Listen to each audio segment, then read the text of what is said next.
Hi friends, மல்லி சீரியலில் இதுக்கப்புறம் என்ன நடக்க போகுது அப்படின்றத இந்த வீடியோவில் பார்க்கலாம்.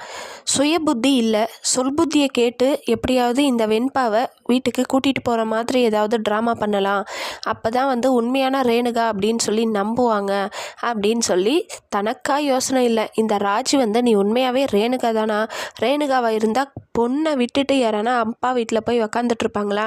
நீ முதல்ல வெண்பாவை அங்கே கூட்டிகிட்டு போகிற வழியை பாரு அப்படின்னு ராஜி சொல்லவே உடனே இந்த சுடர் அவங்க அப்பாவை கூட்டிகிட்டு வெண்பா செல்லம் வாடா நம்ம வீட்டுக்கு போகலாம் அப்படின்னு கூப்பிடுறாங்க. உடனே நம்ம வெண்பா குட்டி சைலண்ட்டாக இருக்கிறாங்க.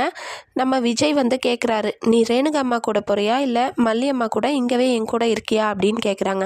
என்னால் மல்லியம்மா விட்டு பிரிஞ்சு இருக்க முடியாது டாடா அப்படின்னு சொல்கிறாங்க. திரும்பவும் நம்ம விஜய் கம்பல் பண்ணவே இல்லை, நான் போகல, நான் மல்லியம்மா கூட தான் இருப்பேன் அப்படின்னு சொல்லி மூஞ்சில் சாணியை கரைச்சி ஊற்றாத குறையா இந்த சுடரை அசிங்கப்படுத்தி அவமானப்படுத்தி கேவலப்படுத்தி அனுப்பியிருக்காங்க. ரொம்பவே தரமான சம்பவம் தான் வரப்போகிற எபிசோடில் நடக்க போகுதுங்க.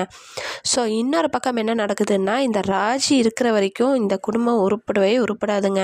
விஜய் கிச்சனில் போயிட்டு நாளைக்கு பூமி பூஜை இருக்குது, நீ கண்டிப்பாக வரணும், நீ தான் விளக்கேற்றி வைக்கணும், அதாவது பூமி பூஜைக்கு நாள் குறிக்கிறோம், நீ தான் விளக்கேற்றி வைக்கணும் அப்படின்னு சொல்லி மல்லிக்கிட்ட சொல்லிட்டுருக்கிறாரு. இது அப்படியே ஒட்டு கேட்டுட்ருக்காங்க இந்த ராஜி. ஸோ இது நடக்க விடாமல் தடுக்கிறது தான் இந்த ராஜியோட வேலையே. அதனால தான் இந்த மாதிரியெல்லாம் பண்ணிகிட்ருக்காங்க. ஸோ நம்ம விஜய் எப்படி இந்த ராஜி கிட்டேருந்து தப்பிச்சு இந்த ப்ராஜெக்டை நல்லபடியாக முடித்து பிஸ்னஸில் டெவலப் ஆக போகிறாங்கன்னு சொல்லிட்டு தெரியல. அதுக்காக தான் முதல்ல இந்த ராஜியை விட்டு வெளியே துரத்தணுங்க. சரிங்க, இதெல்லாம் ஒரு பக்கம் இருக்கட்டும். இந்த ராஜியை துரத்துறது இப்போ நினச்சா கூட துரத்திக்கலாம். ஏதோ போனால் போதும்னு வீட்டில் உட்கார வச்சுருக்காங்க. ரொம்பவே ஓவராக போயிட்டுருந்தாங்க, பிஸ்னஸில் அடிக்கடி தொந்தரவு பண்ணிகிட்டே இருந்தாங்க அப்படின்னா கண்டிப்பாக விஜய் எப்படி ராஜி விஜயை கழுத்தை பிடிச்சி வெளியே தள்ளினாங்களோ அதே மாதிரி விஜயும் பார்த்திங்கன்னா ராஜியை கழுத்தை பிடிச்சி வெளியே தள்ள தான் போகிறாங்க. அதில் ஒன்றும் எந்த ஒரு ப்ராப்ளமும் இல்லை. ஆனால் இப்போ இந்த சுடரோட கதை நீண்டுக்கிட்டே இருக்குது. யாருக்குமே இந்த கேரக்டர் சுத்தமாக பிடிக்கல. எப்படியாவது இந்த சுடரோட கேரக்டரை முடிங்கன்னு தான் கமெண்ட் வருது.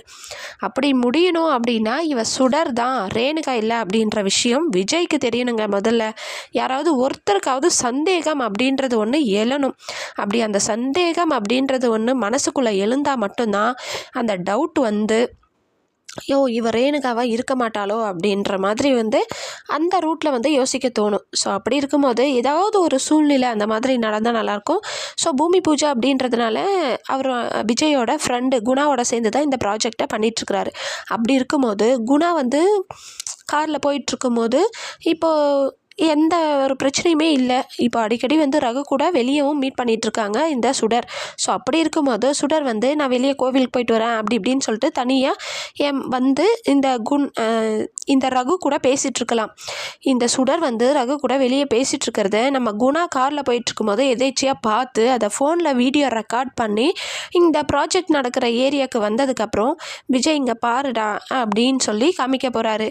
ரேணுகா யார்கிட்டயும் பேசிகிட்டு இருந்தாங்க, அது யாருன்னு தெரியல, நான் வீடியோ எடுத்துகிட்டு வந்திருக்கேன் பாரு அப்படின்னு சொல்லி அவருடைய ஃப்ரெண்ட், அதாவது விஜயோட ஃப்ரெண்டு குணா காமிச்சார்னா எப்படி இருக்கும்னு நினச்சி பாருங்கள். ஸோ இந்த மாதிரி ஒரு சீன் நடந்தால் எப்படி இருக்கும்னு நினச்சி பாருங்கள். ஏன்னா மல்லி, அதுக்கப்புறம் அவங்க அண்ணா, மனோகர் யார் சொன்னாலுமே விஜய் நம்ப போகிறதுனா. ஆனால் அவருடைய ஃப்ரெண்டு எதேச்சியா விஜய் இங்கே பாரு ரேணுகா மாதிரியே இருக்குது, யார்கிட்டயும் பேசிகிட்டு இருந்தாங்க அப்படின்னு சொல்லிட்டு ஃபோனில் வீடியோவாக காமிச்சா எப்படி இருக்கும்? கண்டிப்பாக விஜய்க்கு அந்த டைமில் சந்தேகம் வரும். ஸோ இந்த மாதிரி ஒரு சீன் வந்தால் நல்லாயிருக்கும்னு நினைக்கிறவங்க கமெண்ட் பண்ணுங்கள். இந்த வீடியோ உங்களுக்கு பிடிச்சிருந்தா லைக் பண்ணுங்கள், ஷேர் பண்ணுங்கள், சப்ஸ்கிரைப் பண்ணிக்கோங்க. ஓகே ஃப்ரெண்ட்ஸ், பாய்.